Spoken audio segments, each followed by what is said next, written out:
তো গাইজ আজকে সকালবেলায় আমরা ব্রেকফাস্ট করছি গরম গরম কচুরি। গরম নেই, ঠান্ডা হয়ে গেছে অনেকক্ষণ আগে, কারণ পাখা চলছে। হ্যাঁ, আর এই যে ক্রিসপি চিলি বেবি কর্ন। তো এই যে খাচ্ছি, এই দেখেও কিছু মানুষ কমেন্ট করতে চলে আসবে, এখানে খা খা বেশি করে খা। তো তাদেরকে আমি একটা কথাই বলবো, তো খাওয়ার জিনিস তো খাবো না, এই যে খাচ্ছি। আর তুমি আমাদের খাওয়া দেখো আর বেশি করে চলো, ওইটাই বলার ছিল। আর একটা কথা তোমাদেরকে আমি বলবো, ভাবলাম বলা উচিত।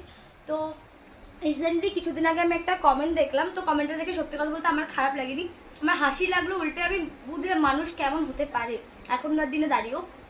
তো কমেন্টে লিখেছে যে তুই কালো, মানে আমাকে কালো নিয়ে কিছু একটা লিখেছে। তো তাকে আমি একটা কথাই বলতে চাই, তো আমি কি কোনো ভিডিওতে কি বলেছি, উল্লেখ করেছি যে আমি ফর্সা বা আমি অনেক ফর্সা বা কিছু আমি কি বলেছি? আমি যেমন আমি তেমন থাকতেই পছন্দ করি, আমি যেমন তোমাদের সামনে তেমনভাবেই আসতে পছন্দ করি। তো যে কে কালো কে ফর্সা, মানে এখনকার দিনে দাঁড়িয়েও তুমি কে কালো কে ফর্সা এটা নিয়ে এখনো ভাবো, এটাই তোমার কতটা বাজে মেন্টালিটি। আর একটা কথা কি বলো তো, তোমরা মা কালীকে পুজো দাও, তখন কি তোমরা বলো যে মা কালী তুমি কালো, তুমি এই বা ওই?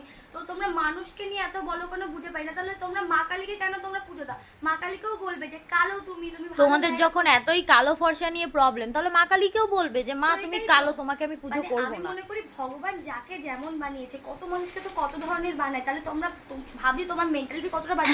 আরেকটা কথা আমি একটা কথা বলবো। তো যে কমেন্টটা করেছে সে লিখেছে যে ছেলেটা ফর্সা মেয়েটা কালো, আরো একটা বাজে কথা লিখেছে, যাই হোক।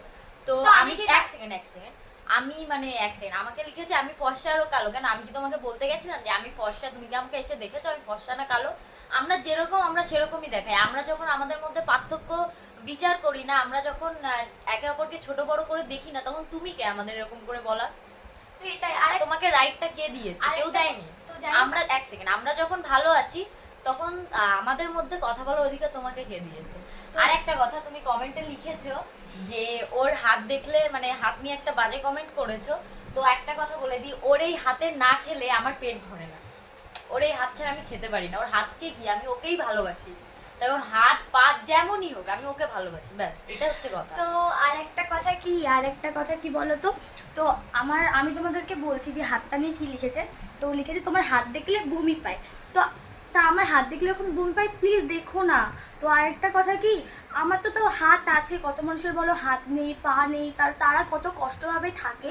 তো তুমি তাদের কাছে একটু জিজ্ঞাসা করো, মানে আমার হাত দেখলে তোমার বমি পায়, তারা একটা হাতের জন্য, মানে তাদের হাত নেই, তারা একটা হাতের জন্য কতটা করে। যদি আমার একটা হাত থাকতো, সেখানে ভগবান